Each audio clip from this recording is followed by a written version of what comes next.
Soy Mario Delgado, soy investigador del Instituto de Parasitología y Biomedicina López Neira de Granada, perteneciente al CSIC. Mi investigación ha estado siempre centrada en comprender cómo el sistema inmunológico es regulado para intentar proponer nuevas estrategias de diagnóstico y de terapia en enfermedades de importancia mundial, principalmente relacionadas con respuestas inflamatorias. Y hoy lo que os voy a contar es cómo hemos tenido que rescatar viejas terapias que teníamos ahí abandonadas, olvidadas, para tratar una pandemia como es la causada por el coronavirus y cómo dos de estas terapias que han emergido como una de las más prometedoras se iniciaron en nuestro laboratorio. Bueno, vamos a empezar con la fotografía de Teresa Romero. ¿Os acordáis de esta enfermera? Octubre del 2014, ¿no os acordáis?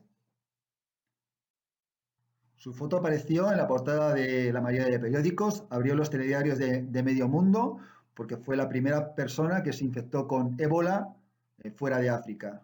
Recordar la consternación que esto causó porque en principio una enfermedad que considerábamos principalmente restringida a África y por su gravedad, pues de repente la teníamos en casa y básicamente no teníamos protocolos de cómo actuar frente a ella y afortunadamente conseguimos controlarla.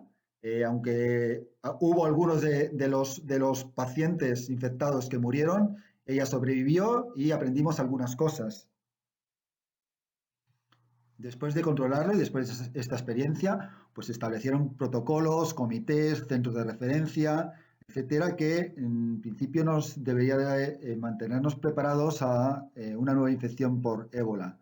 Pero realmente aprendimos la lección. Pues la nueva pandemia que estamos sufriendo ahora pues nos viene a decir que no, realmente podemos estar preparados contra el ébola, pero no aprendimos la lección frente a otro tipo de amenazas que podían llegar del mismo tipo. Lo que sí nos vino a confirmar es que la evolución nos ha dotado de un sistema inmunológico muy profesional y eficiente, que es capaz de reconocer, localizar, neutralizar y eliminar un gran abanico de patógenos, incluso si no hemos estado en contacto con ellos. Se crea inmunidad contra ellos en la mayoría de nosotros, siempre que nuestro sistema inmunológico esté sano. En el caso de nuestros mayores, pues al tener un sistema inmunológico senescente, pues somos vulnerables a sufrir enfermedades de este tipo. Por desgracia, esto lo hemos confirmado o constatado ante la llegada de la nueva pandemia causada por el SARS-CoV-2. Lo primero nos ha indicado que no estábamos preparados como sociedad para combatir una pandemia de este tipo, de transmisión respiratoria. Y en segundo lugar, pues que nuestros mayores y aquellos que tenían un sistema inmunológico más deteriorado, pues estaban más expuestos a sufrir esta enfermedad.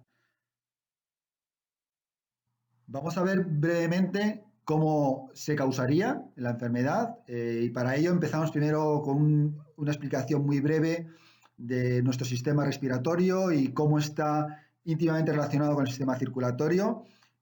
A la derecha tenemos un esquema de los alveolos que realmente están casi fusionados con el sistema circulatorio, con nuestros capilares, y cuya función principal es la de intercambiar CO2 y oxígeno a través de ellos. En la parte de arriba tenemos el esquema de un alveolo sano en el que existe una comunicación muy íntima entre los capilares y este alveolo, que está compuesto principalmente por una capa de células, se llaman células alveolares de tipo 1, muy finas, que permiten el intercambio entre CO2 y oxígeno entre el sistema circulatorio y el sistema respiratorio. Y además tenemos otras células que se llaman células alveolares tipo 2, que producen una sustancia que se llama surfactante pulmonar, que ayuda al intercambio y evita el colapso del alveolo. Esto permite un intercambio de aire normal, como vemos ahí, siempre que estemos sanos. ¿Qué ocurre cuando nos infectamos con SARS-CoV-2? Pues SARS-CoV-2 lo que va a venir es a infectar principalmente o invadir las células alveolares de tipo 2, las que producen el surfactante pulmonar. Una vez que están infectadas, estas células empiezan a morir, con lo cual empieza a reducirse el surfactante y evita un intercambio correcto de CO2 y oxígeno entre la sangre y el alveolo. Pero además lo que inicia es una respuesta inflamatoria primeramente iniciada por los macrófagos que entran desde el torrente sanguíneo para intentar neutralizar al virus. Eso crea un edema, y aparece un fluido que dificulta bastante el intercambio de oxígeno. Si esto progresa, que es lo que tenemos en la parte de abajo, y el edema sigue creciendo, y además siguen entrando más células de otro tipo, de tipo neutrofílico o de linfocitos T para intentar eliminar al virus, pues realmente tendríamos un alveolo lleno de un fluido, de un edema y de restos celulares que hace imposible el intercambio de oxígeno y CO2. Además, a esto hay que sumarle una fibrosis pulmonar que se produce, que hace que el espacio entre el capilar y el alveolo aumente, dificultando enormemente el intercambio de aire. Pero en realidad, si hacemos una sección histológica de pulmones tanto sanos como infectados por SARS-CoV-2, vamos a ver estas imágenes que tenéis en la parte de abajo. En el caso del sano, pues veis esos espacios blancos que corresponderían al alveolo, donde está circulando el aire, y las paredes finas de la pared del alveolo junto con los capilares. Sin embargo, en una sección de un pulmón de un paciente infectado con SARS-CoV-2, que lo tenéis a la derecha, todos esos espacios blancos de alveolo estarían llenos de células, edema, fibrosis, etcétera, que como podéis imaginar dificulta muchísimo el intercambio gaseoso y se hace muy difícil respirar. Recordar esta imagen que tenéis aquí en la derecha porque luego la vamos a ver varias veces a lo largo de la charla. Uno de los aspectos más importantes de este proceso es la tormenta de citoquinas, que se genera como consecuencia de una hiperactivación del sistema inmunológico tratando de neutralizar el virus. Y es esa producción de citoquinas en forma de tormenta la que hace que se produzca una cascada inflamatoria que produce, por un lado, un síndrome de estrés respiratorio, pero que si progresa en el tiempo y se vuelve sistémico, se produciría un proceso de sepsis que puede inducir fallo multiorgánico, que dependiendo de la severidad del mismo, pues produciría la muerte del paciente o, como mínimo, daños en varios de los tejidos diana, además del pulmón que viene ahí, que nos darían todos los síntomas característicos de esta enfermedad. A la hora de combatir la COVID-19, uno puede identificar tres líneas simples de actuación en diferentes niveles. Uno a nivel preventivo, en el que incluiríamos mascarillas, distancia social, higiene, etcétera. Pero además las vacunas, las que hemos realizado un esfuerzo enorme para desarrollarlas en un tiempo récord y que simplemente lo que van a hacer es ayudar a nuestro sistema inmunológico una vez que se infecten a ser mucho más potente. El siguiente nivel de actuación es la generación de antivirales, como Remdesivir o hidroxicloroquina, que son antivirales que se utilizan para otras enfermedades como el ébola o la malaria y que existe cierta controversia en cuanto a su efectividad, pero que es una línea de actuación que es interesante y que se están desarrollando otros tipos de antivirales. Y la tercera línea, quizás es más importante desde el punto de vista terapéutico, puesto que afecta a pacientes jóvenes que ya están en UCIs y críticos, es regular respuesta inmunológica, que no es otra cosa que regular la tormenta de citoquinas y entre las que podemos incluir la dexametasona, que igual habéis escuchado por las noticias y por expertos, pues que es bastante prometedora en cuanto a una actuación a este nivel. Para regular esta tormenta de citoquinas, realmente estaríamos en este escenario que, utilizando el símil de la guerra de las galaxias, pues tendríamos un desbalance del lado oscuro, es decir, un ambiente inflamatorio frente a la alianza Jedi, en el que la respuesta antiinflamatoria está más disminuida.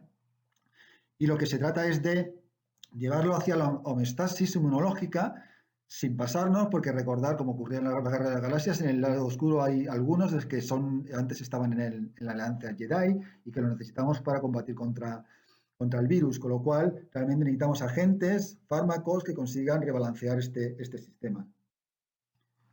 Ahora bien, el encontrar un fármaco que consiga revertir, aunque sea solamente uno de estos citoquinas o factores inflamatorios, lleva entre 12 y 15 años de desarrollo. Este es el esquema que normalmente utilizan las farmacéuticas para intentar encontrar estos compuestos, que empiezan desde un cribado inicial de muchísimos compuestos, más de 10.000, se seleccionan algunos para una fase preclínica en animales de experimentación, en modelos animales, se seleccionan 5 compuestos aproximadamente para ensayos clínicos y con mucha suerte, haciendo bien las cosas, pues consigues que al final la agencia del medicamento, tanto la europea como la americana, pues te lo apruebe para tratamiento en humanos. Pero como veis, es un proceso largo, costoso, que no se improvisa.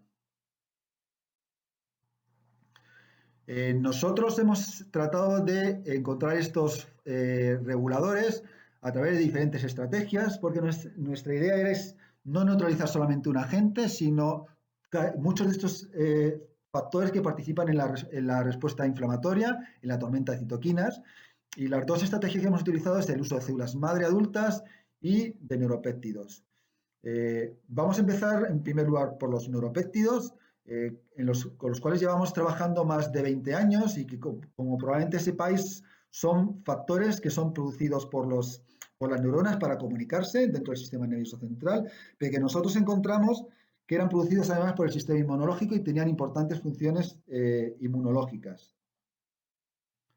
Los trabajos pioneros iniciaron con el estudio del péptido intestinal activo, que es un neuropéptido que fue descubierto en el intestino por su capacidad vasodilatadora y posteriormente en el pulmón por su capacidad broncodilatadora, y que nosotros encontramos que además eran producidos por linfocitos.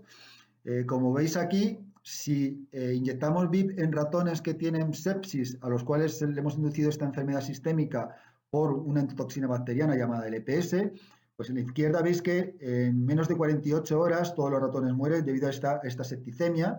Y si observáis en la fotografía del pulmón con LPS, veis, os recuerda bastante a los pulmones de los pacientes con SARS-CoV-2, en el que existe una gran infiltración de células y un edema que ocupa prácticamente todos los alveoles del pulmón. Sin embargo, aquellos ratones que fueron tratados con VIP, reducimos la mortalidad al 50%, 60%, es decir, salvamos a casi la mitad de los ratones. Y en este caso veis que el aspecto de los pulmones es bastante parecido a los de un pulmón sano. El efecto terapéutico de VIP en sepsis se debía principalmente a que era capaz de reducir la tormenta de citoquinas en varios de los órganos vitales, como es el hígado, el pulmón y el intestino, afectando a varias de estas citoquinas, como es TNF-alfa, IL-6 y IL-1-beta principalmente, y induciendo una citoquina antiinflamatoria como la IL-10. Nos llevó casi 10 años llevar estos resultados a la práctica clínica en pacientes con sarcoidosis, que son pacientes que sufren granulomas de este tipo que aparecen ahí en pulmón principalmente. Recuerda mucho a los pulmones de pacientes con SARS-CoV-2 debido a una respuesta inflamatoria exagerada, principalmente niveles muy elevados de TNF-alfa y otras citoquinas inflamatorias en el líquido broncoalveolar. Realizamos un ensayo clínico fase 2 con pocos pacientes, con 20 pacientes, en los cuales se les trataba con VIP durante 28 días, simplemente por inhalación. Y como veis ahí, pues el tratamiento con VIP bajaba significativamente los niveles de TNF-alfa en el líquido bronquialveolar, y sobre todo en pacientes que estaban muy severos, que son los que aparecen más a la derecha. Y por otro lado, el tratamiento con VIP era capaz de aumentar el número de células T reguladoras, que son esas especie de cascos azules que nos ayudan a balancear el sistema inmunológico y a que sea mucho más tolerante. Y esta es la primera vez que un neuropéptido se utilizaba en clínica para demostrar que realmente tenía efectos antiinflamatorios e inmunosupresores potentes. Sin embargo, esto se paró, se abandonó, no se siguió más el estudio. A pesar de que el desarrollo clínico de VIP para el tratamiento de enfermedades inflamatorias pulmonares se interrumpió momentáneamente, sí se siguió con su aplicación en otras enfermedades, como es la disfunción eréctil, por su capacidad vasodilatadora principalmente. El nombre del compuesto VIP en la clínica se llama Viptadil, y esto sirvió además para solucionar la vida en pareja de muchas personas, por demostrar que su uso era seguro. Y hemos tenido que esperar una década y, por desgracia, la llegada de una pandemia para rescatar las capacidades antiinflamatorias de VIP. En la actualidad existen 5 ensayos clínicos en Estados Unidos para el tratamiento de COVID-19, especialmente en pacientes críticos que se encuentran en la UCI, por administración de VIP, Avitadil. Está desarrollado por 2 empresas farmacéuticas y, en opinión de la FDA, de la Agencia Americana del Medicamento, es uno de los 5 tratamientos más prometedores que existen en la actualidad por sus efectos, especialmente por su bajo precio. Hay que ser prudentes y esperar todavía la finalización de los 5 ensayos clínicos, pero los primeros resultados que se han publicado indican que el tratamiento con VIP aumenta 10 veces la probabilidad de sobrevivir. Esta es la curva de supervivencia para pacientes que están en las UCIs muy críticos. Como veis, si no son tratados con VIP, aproximadamente el 90% de los pacientes muere. Y si son tratados con Avictadil, pues cerca del 81% sobreviven. Además, encontraron algo muy interesante y es que los pacientes con COVID que sobreviven tienen el doble de niveles de VIP en sangre que los que no sobreviven, con lo cual parece ser que es un mecanismo natural de defensa. Para que os hagáis una idea, estas son las radiografías de los pulmones de un paciente antes del tratamiento y después del tratamiento. En la izquierda veis grandes espacios blancos en esos pulmones que están contraídos. Eso se debe a la presencia de focos de neumonía que son resueltos principalmente después del tratamiento con Avictadil. Además, se reduce en un 80% niveles de citoquinas circulantes inflamatorias, especialmente IL-6, que es una de las dianas que se están utilizando actualmente en clínica. La segunda estrategia de tratamiento que hemos utilizado para educar el sistema inmunológico a ser más tolerante han sido el uso de células madre adultas. Como probablemente sepáis, las células madre se han utilizado tradicionalmente en medicina regenerativa por su capacidad pluripotente y tutipotente a la hora de generar nuevas células. Sin embargo, nosotros encontramos que podíamos aislar células madre de varios tejidos adultos, principalmente de grasa, y encontramos que eran unas células que eran capaces de regular el sistema inmunológico a muchos niveles, que eran capaces de desbalancear este sistema inmunológico regulando células T-reguladoras, citoquinas inflamatorias, etcétera. En definitiva, eran una factoría de productos beneficiosos para el sistema inmunológico. Aquí tenéis el efecto protector de las células madre derivadas de tejido adiposo en un modelo experimental de sepsis inducida por una peritonitis. Como veis en la izquierda, los ratones que no son tratados mueren en un 80% debido a que sufren un fallo multiorgánico, principalmente en el pulmón. Como veis ahí, ese pulmón nos recuerda al de pacientes con COVID-19. Y sin embargo, si los ratones son tratados con células madre humanas o de ratón, de diferente cepa, lo que se llama tratamiento halogénico, pues estos ratones sobreviven en un 80%, sus pulmones son más o menos normales y este efecto es debido a que se produce una disminución en la tormenta de citoquinas a diferentes niveles. Esto inició varios ensayos clínicos, uno de ellos es este que tenéis aquí, PSEPCEL, que es un proyecto europeo en el que trata de evitar la muerte por sepsis en pacientes con neumonía y está todavía en desarrollo y en los próximos meses pues tendremos los resultados. Esto es bastante prometedor, pero además había una posibilidad que os voy a contar a continuación.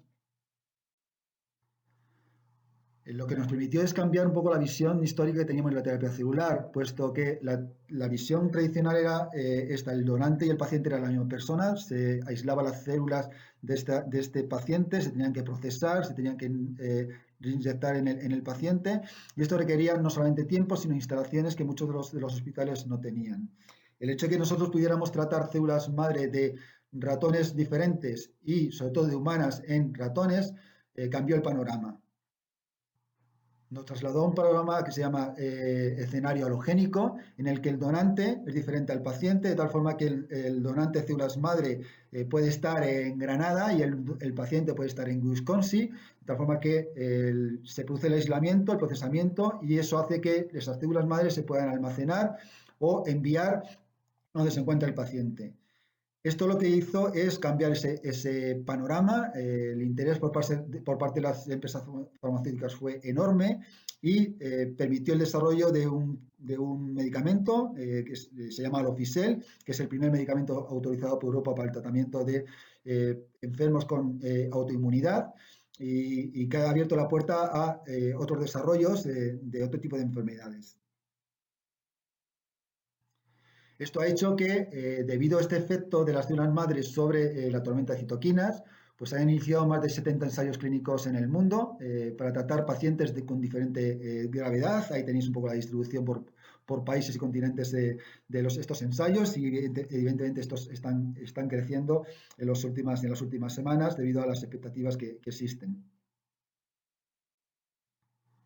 De nuevo, aunque hay que ser prudentes y esperar todavía a que se finalicen la mayoría de estos ensayos, sí podemos decir que debido a este efecto de inhibición de varios factores que participan en la tormenta de citoquinas y en la destrucción del alveolo, Aquellos pacientes que han sido tratados con placebo, pues la supervivencia es muy baja, entre el 15 y el 20%. Sin embargo, los que han sido tratados con células madre, entre el 85 y el 100%, dependiendo de los estudios, sobreviven, resultando bastante prometedor este tipo de tratamiento.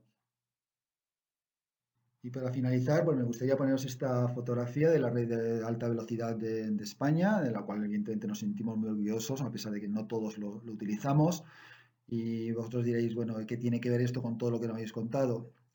Pues no sé si sabéis que el coste por kilómetro de la red de AVE es aproximadamente 18 millones de euros.